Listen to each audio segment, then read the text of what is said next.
বাজারঘাট করে এনেছে, কখনোই বিরিয়ানি করিনি।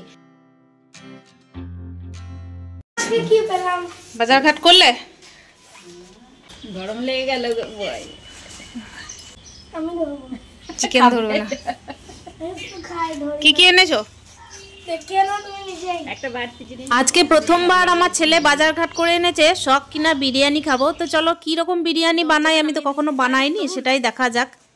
Hello friends, good morning, welcome back to my channel. এই যে সকাল থেকে আমি কাজে লেগে পড়েছিলাম, পুজো টুজো দেওয়া হয়ে গেছে, স্নান হয়ে গেছে, মুড়ি খাওয়া হয়ে গেছে।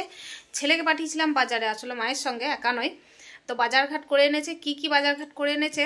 তবে হ্যাঁ, একটা উদ্দেশ্য ছিল কি, বিরিয়ানি খাবো আজকে। আর আমি কখনোই বিরিয়ানি করিনি, জীবনে ফার্স্ট টাইম বিরিয়ানি ট্রাই করবো। তো চলো দেখি তোমাদেরকে সাথে নিয়ে, আদৌ বিরিয়ানি হয় না কি হয়।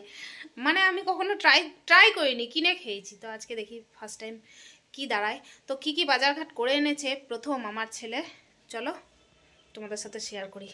এখানে দেখতেই পাচ্ছ আমার ছেলে কি সমস্ত বাজার করে এনেছে। মায়ের সাথে গেছিল বাজারঘাট করতে, মানে আমিই বলেছিলাম যে চলো বাজারটা করে আনো। তো কি সব বাজার করে এনেছে, মায়ের সাথে গেছিল, যদিও বা একা পাঠায়নি। তো এই যে দেখতেই পেলে, আমি একটা প্যাকেটের মধ্যে রাখলাম গাজর আর বিনস, আর এখানে রয়েছে মিষ্টি কুমড়ো। মিষ্টি কুমড়োটা যদিও বা আনতে বলিনি, তো পছন্দ হয়েছে সেজন্য এনেছে। আর এই যে প্যাকেট মশলা এনেছে, কিছু কিছু প্যাকেট মশলা যেগুলো এক্সট্রা ছিল, যেগুলোকে আনতে বলেছিলাম বলেই আনা। তাহলে চলো রান্না বান্নার দিকে যাওয়া যাক। চট করে ছেলেকে দিয়ে সমস্ত কিছু আনানো যায় না, তবে আজকে মা ছিল বলে পাঠানো হয়েছে। আর দেখো দেখতেই পাচ্ছ বিরিয়ানি চাল এনেছে, তারপর হচ্ছে এই যে মিষ্টি কুমড়ো, আর মশলা এনেছে মিট মশলা, গরম মশলা, তার সঙ্গে হচ্ছে এই যে কাশ্মীরি লঙ্কা গুঁড়ো ছিল, ওটা বাড়তি মানে রাখা ছিল, ওই জন্য আনা হয়নি। আর এখানে দেখতেই পাচ্ছ বিরিয়ানি মশলাটা তো দেখালামই। আর ওই যে আদা এনেছে, আদাটা কিছুটা এখনো পর্যন্ত থলির মধ্যে থেকে গেছে। আলু পেঁয়াজ আছে, আর ওখানে গাজর বিনস এই সমস্ত কিছু আছে। আর চালটা না সমস্তটা করবো না, মানে ফার্স্ট টাইম ট্রাই করবো, তো তাই সমস্তটা করবো না। তো চলো বন্ধুরা, এখানে কিন্তু আমি দেখতেই পাচ্ছ বাইরে চলে এসেছি সবজি কাটার জন্য। সবজি বলতে এমন কিছু না, আলুটা, যেহেতু সবজি বলতে একমাত্র আলু আর পেঁয়াজটাই লাগে বিরিয়ানির মধ্যে, তো ওটাই নিচ্ছি। আর কি বলতো, ফার্স্ট টাইম ট্রাই করছি, তো তাই একটুখানি নার্ভাসনেস আছে যে আদৌ খাওয়া যাবে। তো আসলে জীবনে ফার্স্ট টাইম ট্রাই করলে যা হয়, ফার্স্ট টাইম যেটাই ট্রাই করবে সেটার প্রতি কিন্তু একটা এক্সাইটমেন্ট তো থাকবেই, তার সঙ্গে যেন মনে হবে একটু নার্ভাসনেসও আছে। বাইরে সকাল সকাল স্নান পুজো করে এখানে চলে এসেছি। দেখো আদা রসুন সবকিছু বটিতেই কেটে নেবো। আর তার সঙ্গে কি বলতো, এই যে আলুগুলো, সেগুলো কিন্তু ছিলে রাখবো। পেঁয়াজের বেরেস্তা করার জন্য কিন্তু এখানে কেটে রেখে দিচ্ছি। আর ওখানে পিছনে দেখছো আমার ছেলে কাটার দিয়ে, মানে ওই গাছ কাটার যে সমস্ত জিনিসগুলো থাকে সেগুলো দিয়ে গাছের ডালগুলোকে ছাঁটছে, মানে যে সমস্ত ডালগুলো আর কি শুকনো, সেগুলোকে। আসলে ওর জ্ঞান আছে যে কোনটা কাটতে হয় কোনটা না, এইসব দিকে কিন্তু আমার ছেলে ছোট থেকে কখনো জ্বালায়নি বলতে পারো। মানে আমি ছোট থেকেই গাছপালা ভালোবাসতাম, কিন্তু কখনো নষ্ট করতো না কোনো কিছুই। তবে ঘরের মধ্যে একটু নোংরা বেশি করে, এটাই আমার সমস্যা। তো দেখো এখানে পেঁয়াজের বেরেস্তা করার জন্য আমি পেঁয়াজ কেটে নিয়েছি, আলু ছিলে নিয়েছি, আর ওই যে মশলা করার জন্য আদা রসুন লঙ্কা সমস্ত কিছু, মানে লঙ্কা এখনো দিইনি, দেবো। তো দেখো এখন চালটা আমি ঢেলে নিচ্ছি। এখানে 1 কিলো চাল ছিল, কিন্তু না আমি মানে 2 মণ করছিলাম যে অর্ধেক দেবো নাকি আরো কম দেবো।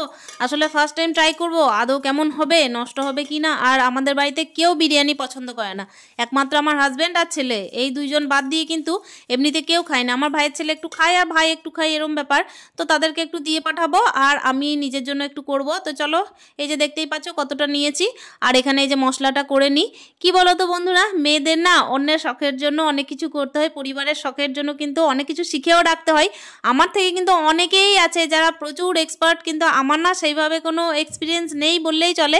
মানে এই দিক সেই দিক নানা দিক সামলাতে সামলাতে ছেলেকে টুকটুক করে মানুষ করতে করতে আমি কিন্তু নতুন কিছু যে ট্রাই করব, বা ব্যাপার হচ্ছে একটু ধরে বেঁধে আমি রান্না করব সময় নিয়ে, সেই সমস্ত কোনো রকমের সময় আমার হাতে নেই। ওই বাধা ধরা রান্না কটা করতে পারি, আর তাছাড়া আমি পোলাও ফ্রাইড রাইস ভালোভাবেই করতে পারি, তবে বিরিয়ানিটা ফার্স্ট টাইম। তো চলো এখানে তোমাদের সাথে বক বক করতে করতে এখানে ম্যারিনেট করে নিলাম চিকেনটাকে নানা রকম মশলা দিয়ে, আর এই যে বিরিয়ানি মশলাটা দিয়ে।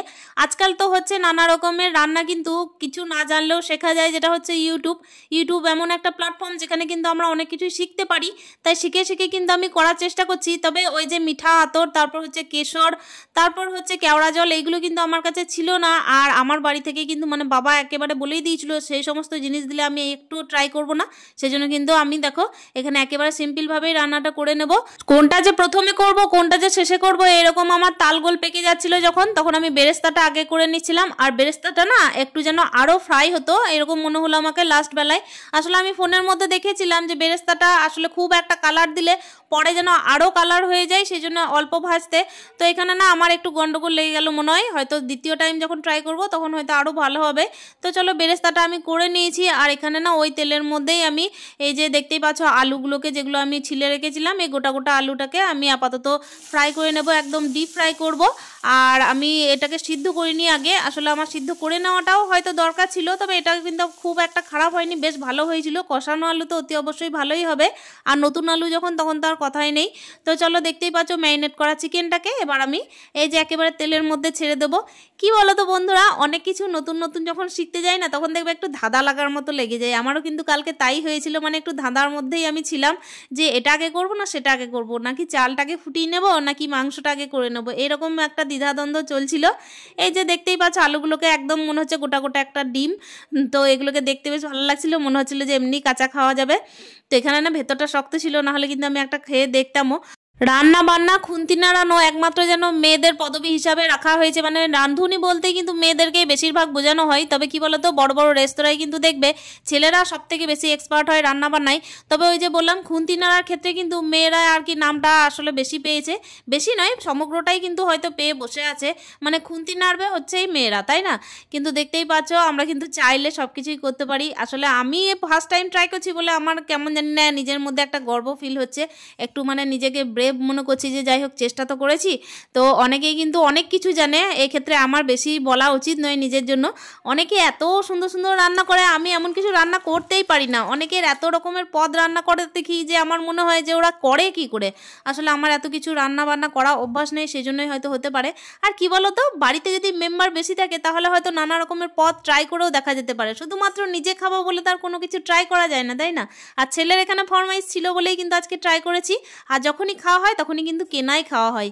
তো চলো এখানে দেখতেই পাচ্ছ ওদিকে কিন্তু আমি মাংসটা কষাতে দিয়েছি, আর এখানে না আমি এই যে টেবিলের মধ্যে যে সমস্ত উপকরণগুলো ছিল সেগুলোকে পরিষ্কার করে নিচ্ছি। টেবিলের মধ্যে সবজিগুলো ছিল তো ফ্রিজে ভরে নিলাম, এবার কিন্তু দেখতেই পাচ্ছ লেয়ারটা দিয়ে নেব।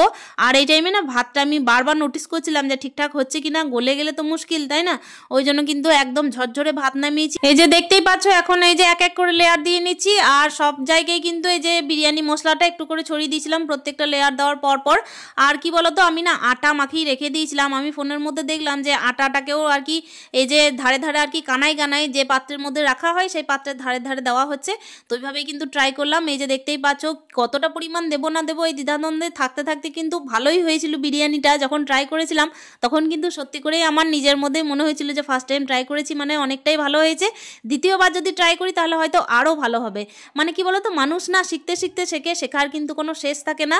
তবে শেখার চেষ্টাটা অতি অবশ্যই করা উচিত, মানে সাহস করে শিখতে হয়, তাতে ভালো খারাপ কোনো তো একটা দিক হবে, সেই দিক নিয়ে কিন্তু আস্তে আস্তে শিখতে আমরা বাধ্য, তাই না বলো? একটু একটু করে চেষ্টা করতে করতে কিন্তু অনেক কিছুতেই সফল হওয়া যায়।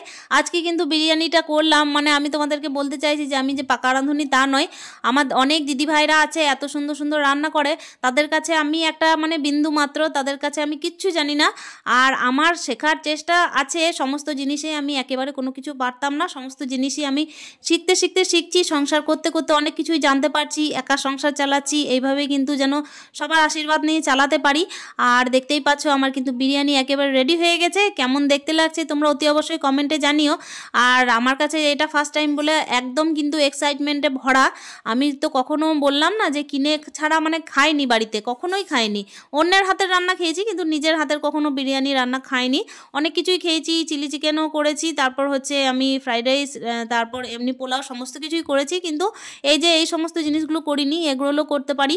এমনকি যে সমস্ত রকমের মোমো হোক না কেন সব রকমের মোমো করতে পারি, পিৎজাও বানাতে পারি। তবে বিরিয়ানিটা ফার্স্ট টাইম বলেই কিন্তু আজকে বলতে বাধ্য হচ্ছি যে বিরিয়ানি আমার যেন একটা ভয় ভয় ছিল, কিন্তু ভালো হয়েছিল। আসলে কি বলতো, জীবনে যেটাই ট্রাই করা যাক না কেন একদিন না একদিন তো ফার্স্ট দিন আছেই, এই যে সেই রকমই হচ্ছে ব্যাপার। বিরিয়ানির আজকে হচ্ছে ফার্স্ট দিন, সেটা হচ্ছে আমার হাতে। তো চলো বন্ধুরা, দেখতেই পাচ্ছ আসলে কেমন লাগছে দেখতে। আজকে প্রথম দিন রান্না করেছিলাম বিরিয়ানিটা, সেই জন্য কিন্তু অনেকজনকেই টেস্ট করিয়েছিলাম, বাবার বাড়িতে দিয়ে পাঠিয়েছিলাম, তারপরে হচ্ছে আমার যে কাজে হেল্প করে সেই মাসিকেও দিয়েছিলাম, তারপর সামনের বাড়ি বৌদিকেও দিয়েছিলাম, সমস্ত জনকেই কিন্তু আমি আজকে ট্রাই করেছিলাম। সবাই বলেছিল ভালো হয়েছে খেতে, আরও নিশ্চয়ই ভালো হবে পরে, মানে আমি নিজের জন্য বলছি যে আমার মনে হয় যে পরে হয়তো আরও ভালো হবে। তো চলো বন্ধুরা, এই যে খাওয়া দাওয়া হলো, দুপুর টাইমের কিন্তু খাওয়া দাওয়া সেরে একেবারে গ্যাস ট্যাস পরিষ্কার করে বাড়ির পশ্চিম দিকে জানলাটা খুলে দিলাম। আসলে কি বলতো, সূর্যদেব না যখন অস্ত যান তখন কিন্তু এই জানলা দিয়ে বেশ ভালো রোদ ঢোকে, আর আমাদের বেডরুমেও কিন্তু দক্ষিণ দিকে জানলায় প্রচণ্ড ভালো রোদ ঢোকে। তো ওই জন্যই না জানলাটা যেদিকে আর কি সূর্যদেব ঘোরেন সেই দিক দিয়ে আমি খুলে দিই। তো চলো দেখতে পাচ্ছ ঝাঁটটাটগুলো কমপ্লিট করি। আসলে কি বলো তো, দুপুর যদি ঝাঁটটা দিয়ে নিই তাহলে বিকাল দিকে আর ঝাঁট দেওয়া দরকার পড়বে না। আসলে এখন তো হচ্ছে যেহেতু পৌষ মাস মানে সন্ধ্যের টাইমে আর ঝাঁট দেওয়া যাবে না, সেই জন্য আমি ঝাঁটটা কমপ্লিট করে দিলাম। ঝাঁটটা কিন্তু দিতে দিতে একটা কথা বলে রাখি, আমি যে আজকে ফার্স্ট টাইম ট্রাই করছি, অনেকেই হয়তো অনেক কিছু বলে থাকবে যে বড় বড় কথা বলে ফেললাম। তা নয় বন্ধুরা, আমি কিন্তু সত্যি কথা ফার্স্ট টাইম ট্রাই করেছি বলেই কিন্তু বলছি যে জীবনে কিন্তু শেখা শেষ হয় না। মেয়েরা চাইলে অনেক কিছুই পারে, শুধু মেয়েরা কেন, মানুষ চাইলে অনেক কিছুই পারে। ট্রাই করার চেষ্টা করতে হবে অতি অবশ্যই। তো চলো এদিকে ঝাঁট দেওয়া কমপ্লিট হয়ে গেল আর একেবারে কিন্তু চলে এসেছি সন্ধে টন্ধে দিয়ে ছেলেকে একটুখানি পড়াশুনো করিয়ে একেবারে রাত্রিবেলায়। তো এই টাইমেও কিন্তু দিনেকার বিরিয়ানি ছিল, সেটাই খাওয়া দাওয়া করছি। আর আজকের ভিডিওটা কেমন লেগেছে অতি অবশ্যই একটা কমেন্টের মাধ্যমে জানানোর চেষ্টা করো। দেখা হচ্ছে তোমাদের প্রত্যেকের সঙ্গে অন্য দিনের অন্য আরও একটা ভিডিও নিয়ে। ততক্ষণের জন্য তোমরা প্রত্যেকে ভালো থেকো, স্টে হ্যাপি মন টাটা।